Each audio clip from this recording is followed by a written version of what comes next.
Hi everyone and welcome to Truth Over News. By now everyone's heard about the disastrous $118 billion border bill package that has more to do with funding Ukraine than it has to do with the border.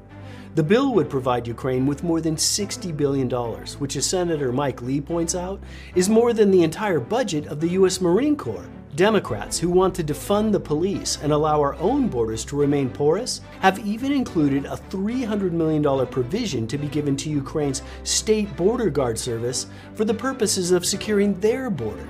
But the problems don't end there. One of the things that's been hidden within the bill is funding for a large number of NGOs or non-governmental organizations. But what you may not know is that many of these NGOs are already getting huge amounts of money from U.S. taxpayers. Money which is actually coming from federal funds, including our own State Department.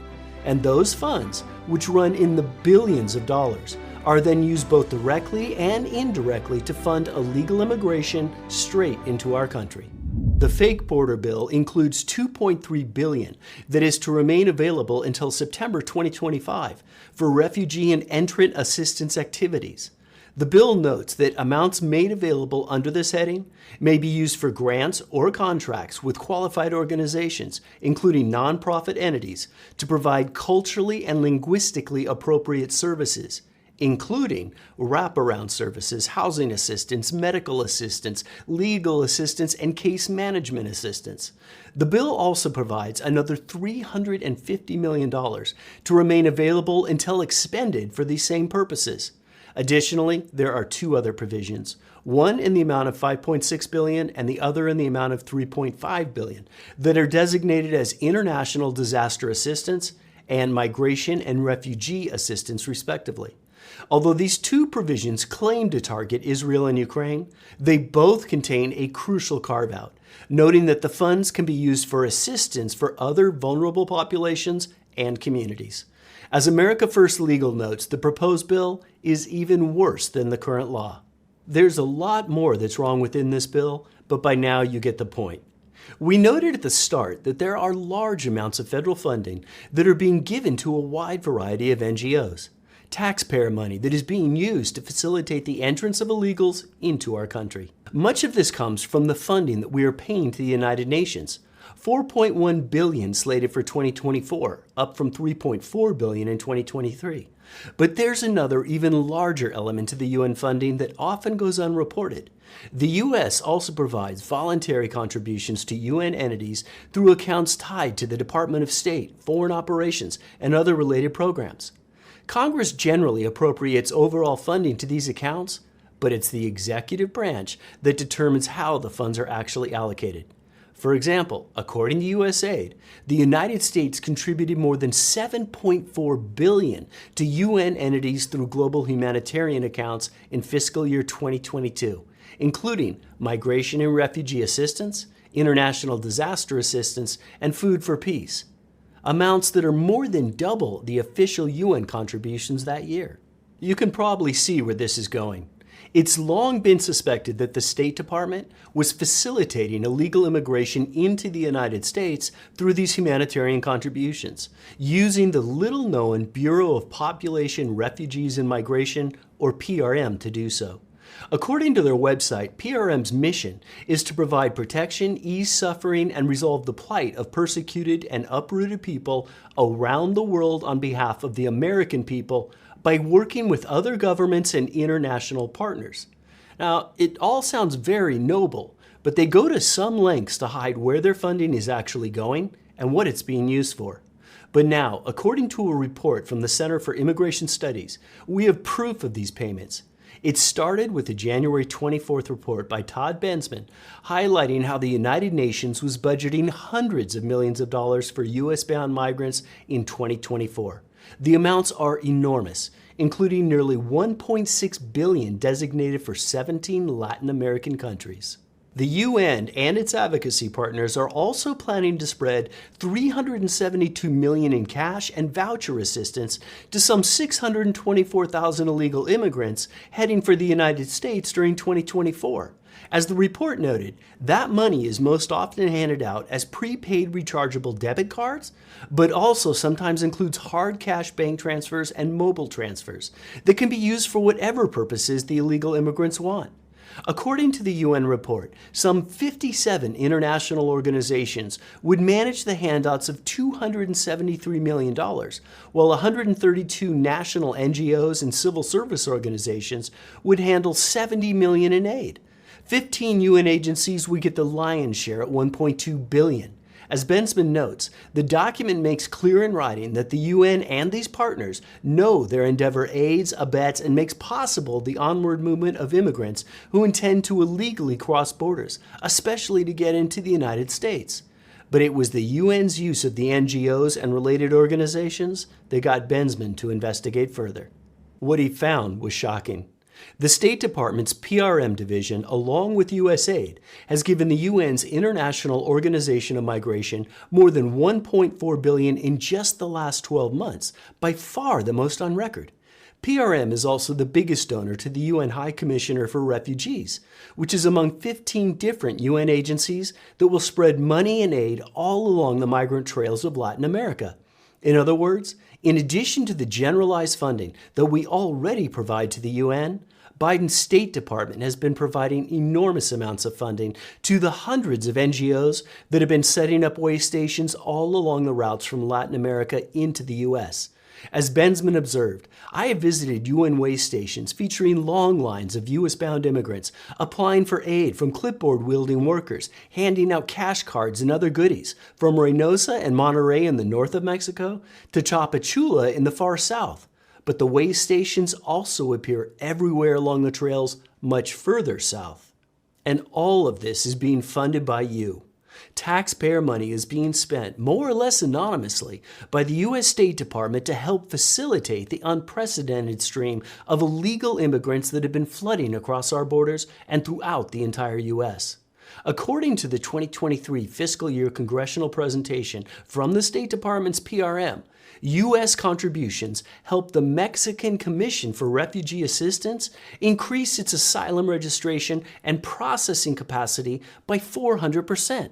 The report notes that PRM plans to build out new NGO programming to augment its Mexico and Central American response. The response, created by the secret funding, is already robust, as evidenced by the many way stations along the lengthy route to the U.S.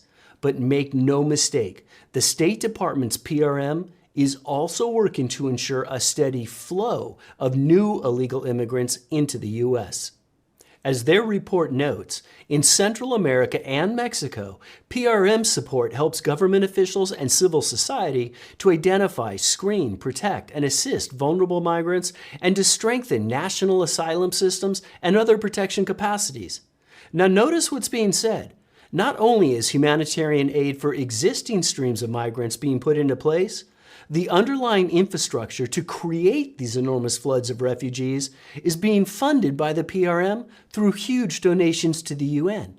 Many of the NGOs that are recipients of the taxpayer-funded money from the State Department are actually faith-based nonprofit organizations. As Bensman notes, the UN has entrusted faith-based establishment NGOs with handling a lot of the $372 million in cash and voucher assistance and the multi-purpose cash assistance. Indeed, a follow-up examination of the more than 30 faith-based nonprofits among those UN NGO partners, representing Jewish, Lutheran, Seventh-day Adventist, Catholic, particularly the Jesuits, and non-denominational evangelical organizations, shows that the U.S. State Department's PRM and USAID have been mainlining taxpayer funds to these groups.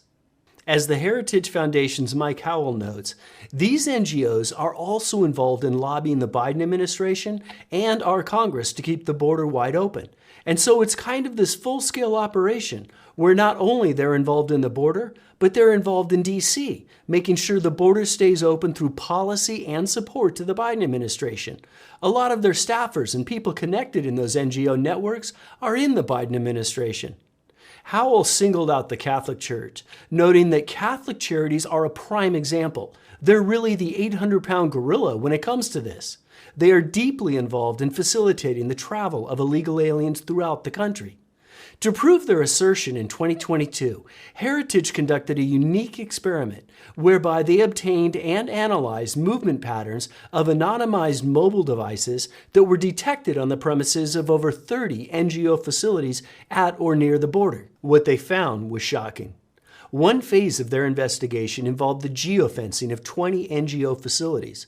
During the month of January 2022, more than 22,000 unique mobile devices were detected at these particular NGO facilities.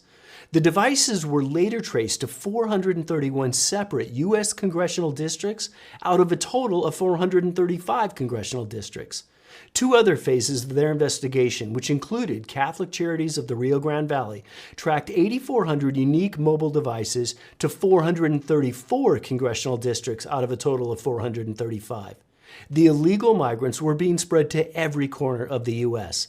As Heritage noted, the investigation confirmed that a host of NGOs are actively facilitating the Biden border crisis. Overflow from Customs and Border Protection is being transferred to these organizations so that Border Patrol avoids overcrowded facilities. These organizations apply for and receive taxpayer money to provide processing and transportation services and infrastructure to facilitate the migration of illegal aliens into the interior of our country. Although the magnitude of the State Department funding was not fully known, Representative Lance Gooden introduced legislation to cut this shadow funding and tried several times to obtain information from Homeland Security head Alejandro Mayorkas, most recently on May 15, 2023. As his letter noted, NGOs receive hundreds of millions of taxpayer dollars through federal grants to provide free food, lodging, and transportation for illegal aliens to be released anywhere they want in the United States. NGOs simply tell DHS how many illegal aliens they encounter, and funding can be awarded without any documentation or receipts. Federal funding for migration-related NGOs at the border has increased dramatically at a time when federal resources for border security and immigration enforcement and local resources for emergency response and medical care have been strained to the breaking point. Gooden asked for a list of all federal funding awards to NGOs for food, lodging, or transportation of aliens that were encountered at the southwest border between January 20th, 21 to May 11th, 2023. He has yet to receive a response. We still face a looming question that needs to be answered. Just how many illegal immigrants are now in the country? A very interesting 2005 study from Bear Stearns that was done for institutional clients found that the number of illegal immigrants in the United States may be as high as 20 million people, more than double the official Census Bureau figure at the time. A surprising Yale study from 2018 found that there were as many as 29 million illegal immigrants in the U.S. in 2018. Extrapolating between the 2005 Bear Stearns study and the 2018 Yale study, it would seem reasonable to suggest that the illegal immigration population was roughly 30 million by 2020.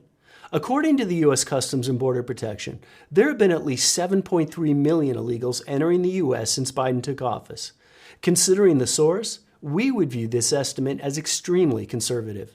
You can pick whatever number you like, but I consider 40 million to be the most likely estimation of all the numbers that I've seen people put forth. And like it or not, you're paying for them to come here. Thanks for joining us on today's episode of Truth Over News.